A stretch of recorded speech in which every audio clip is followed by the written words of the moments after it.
Hey y'all. Happy Tuesday. Happy Spoken Word Tuesday. I hope you guys days come along fine. Anyway, you guys know on Tuesdays I like to bring you guys the word. And earlier I read my short from the sealed portion, chapter 22, verse 3. One of the final testaments of Christ reads as follows. And the Lord spoke unto us, saying, Verily, verily, I say unto you, I give unto you to be the salt of the earth. But if the salt shall lose its savor, wherewith shall the salt be salted? The salt shall be thenceforth good for nothing, but to be cast out and to be trodden under the foot of men. You guys, for the Father has given the authority to Israel to be the salt of the earth. But much of Israel has lost its flavor, causing Israel to be trodden down by the oppression of man. If Israel don't put back forth its flavor, we might as well consider ourselves good for nothing. You guys, I'll be reading out the sealed portion, chapter 22 today. And of course, I always like to start with the header. And of course, this short came from chapter 22. The header for chapter 22 of the sealed portion reads as follows. Adam continues his counsel to his children and finishes explaining the commandments and the law of the gospel. Taking the Lord's name in vain is expounded on, and the proper way to pray and fast explained. The purpose and intent of baptism is given. All right, verse 1. And now I, Moroni, return once again to the words that the brother of Jared wrote concerning the counsel of Adam to his posterity. Now remember, Moroni them, Moroni, they basically, let's just see. Well, let's go with Jared. Jared is the father of Enoch. Y'all know that, right? So Moroni right now is talking about during the time when the times of Enoch and everything. Now Moroni, we talking about the tribe of Joseph, Manasseh, and Ephraim. So we talking about Moroni and the Lamanites and Nephites. This is what this book is referring to, okay? And they're talking about the times when Enoch was walking the earth, okay? Verse 2. And Adam continued speaking unto them, saying, And now, my beloved children, I would that ye might know the commandments of the Lord pertaining to his requirements of us in relationship to the Father. Or in other words, the things that we must do to be like unto the Father, so that we might show this example to our children. Verse 3 is my short I read earlier, you guys. And the Lord spoke unto us, saying, Verily, verily, I say unto you, I give unto you to be the salt of the earth. But if the salt shall lose its savor, wherewith shall the earth be salted? The salt shall be thenceforth good for nothing, but to be cast out and to be trodden under foot of men. Verse 4. Verily, verily, I say unto you, I give unto you to be the light of your posterity, that your light might shine forth out of the darkness. And when your light shineth forth, it giveth its light unto all that are in the land. And ye shall be as a city that is set upon a hill, from wherewith ye send forth this light. And this light shall shine forth as a beacon unto them, that they might come into the city and bask in their light. And a city, you guys, that is set on the hill cannot be hid. All right, so basically what the Father said is he giving us, to Israel, to be the light of the earth. He wants us to go out there and shine, right? He's saying if we put forth our light, remember, right? A city that's set on the hill cannot be hid. So if we set high on the hill, we cannot be hid. He wants us to go out as Israel. He's given us the salt, to be the flavor of the earth, to go out there, right? And be the salt and put the flavor and be a light, in front of everyone, right? And sit on the hill and build that city so we can shine forth to everyone, so we can set examples, so they can follow our lead, right? So we can be Christ-like. You see? That's what being Christ-like is, and having a relationship with him, okay? Verse 5. Behold, do men light a candle and put it under a bushel? Nay, but on a candlestick, and it giveth light to all that are in the house.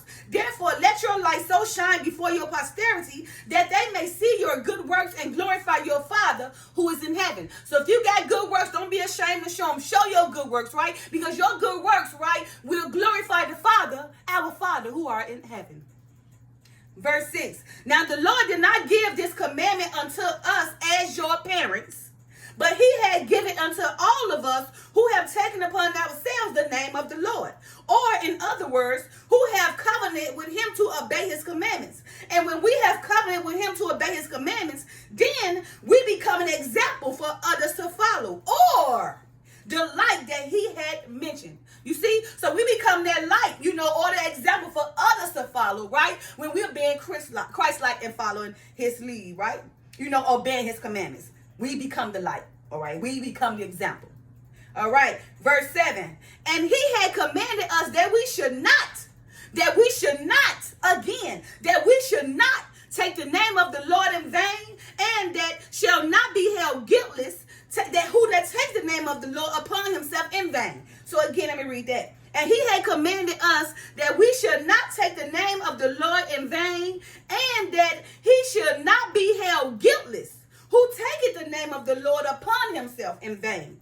And this meaneth that we should not be held guiltless if we say that we are godly, and that we have taken ourselves his name, yet do none of the things that he had commanded us. Behold, this is what he meaneth by taking his name in vain. So you see, when you take the Father's name in vain, it simply means that you're taking the Father's name in vain, but you're not godly, okay? You're not doing his works, and you have taken upon the Father's name, but you still fail to do his commandments, to obey his commandments, right, and be the light. So therefore, you will be considered as one who's taken the Father's name in vain.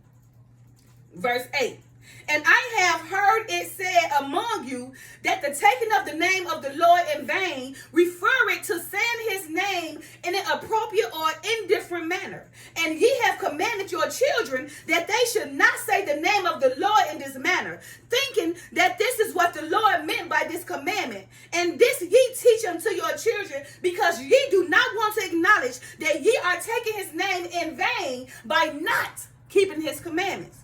And I say unto you that it mattereth not to the Lord in what manner his name is used, for it is just a name. Again, and I say unto you that it mattereth not to the Lord in what manner his name is used, for it is just a name. One more time. And I say unto you that it mattereth not to the Lord in what manner his name is used, for it is just a name, or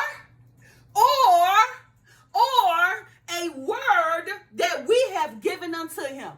You see, we ourselves have given the Father his name. We really don't know his name. I mean, we know it was Yahweh, Yah, Jehovah, all these. We done gave him Christ, God. We done gave him everything because of our language. Whatever type of linguistic language we got, we gave the Father that name. It's just the word. Okay? We made that God to us. But the name is just the word, right? What matters if you follow him? Okay? All right. All right. Okay, so verse 9 to continue. But to take the name of the Lord upon ourselves by covenant with him to keep his commandments, and doing this thing in vain because we do not obey his commandments. Now this is the sin against God, and shall be punished according to the punishment that is affixed to this commandment. So let me read that whole verse one more time. Verse 9. And I say unto you that it mattereth not to the Lord in what manner his name is used, for it is just a name or a word that we have given unto him. But to take the name of the Lord upon ourselves by covenant with him to keep his commandments, and doing this thing in vain because we do not obey his commandments. Now this is the sin against God, and shall be punished according to the punishment that is affixed to the commandment. Remember, because each commandment have a different affixed judgment. Verse 10.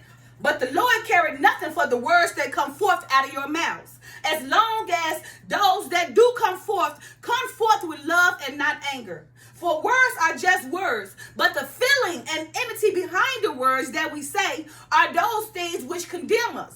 Therefore, I would that ye would not teach your children these things to justify your own complacency and obeying the true meaning of the commandment, of this commandment. So the Father said he cared nothing, right, for the words that come out of our mouths, because they're just words, right?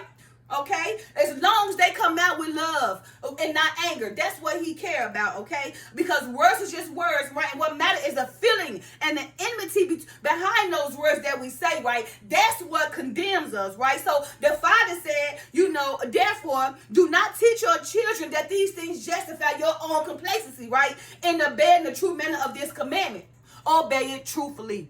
And don't teach your children the wrong way. That's not the right way. Don't use the Father's name in vain. Okay? Come with love and not anger. For words is just words. We just gave the Father the word. It's the enmity and the feeling behind that word. It's the works, how we feel, what we do to be Christ-like. Verse 11, and the Lord gave unto us commandments regarding the oaths and the covenants and the contracts that we make between ourselves. For there are many among you who forswear yourselves to your fellow men by an oath to God. And this ye do, that ye might prove to each other the seriousness and truth of these oaths. For ye believe that if ye swear by saying, so help me God, that ye shall not lie unto him to whom ye are sworn. Ain't that the favorite word? So help me God, be swearing and lying all at the same time. But the Lord had commanded us, saying, verily, verily, I say unto you, swear not at all, neither by heaven, for it is the throne of God, nor by the earth, for it is his footstool. Neither shalt thou swear by thy head, because thou canst not make one hair white, black or white. But let your communication be yea, yea, or nay, nay, for whatsoever cometh of more than that of these is evil. Okay, so the Father said, let your communication be yea, yea, nay, nay, right? Stop swearing, right? Because the throne is God's and the earth is God and all of it is his footstool, right? So neither should we swear by our head because we can't make one hair white or black. Okay, but let our commandments, our communications be yea, yea, nay, nay. So for whatever else come more of these, the Father considers evil. Verse 14, and now, my beloved children, ye have caused much misery among yourselves because of your failure to keep this commandment among you. And because ye have failed to keep this commandment, ye have caused much anger and contention among you. And ye disobeyed one commandment, even that ye should not forswear yourselves. And it causes you to disobey another commandment, which is even greater, even that ye should not become angry one with another. And all of the commandments of God are based upon the great law that I have explained it to you, even that ye should do unto others as ye will have them do unto you. Okay? So you guys, I'm going to end with verse 15. But remember, the Father said, okay, and all of the commandments of God are based upon the great law that I have explained unto you, even that ye should do unto others as you will have them do unto you. All right, so you get it? Okay, don't swear. Don't use the Lord's name in vain, right? Treat people how you want to be treated, okay? Follow his commandments, right? If you want to be Christ-like, do like he want to. Do like the Father, okay? Don't come in anger, but come in Lord. And remember, everything of the earth is the Father's. The earth is his footstool. You can't be swearing. You can't, because you can't make your hair black or white. Let your communication be nay or nay or yay, yay. Anything other than this, the Father considers evil, okay? All right, you guys, happy Tuesday. Happy Spoken Word Tuesday. Love you guys. Peace.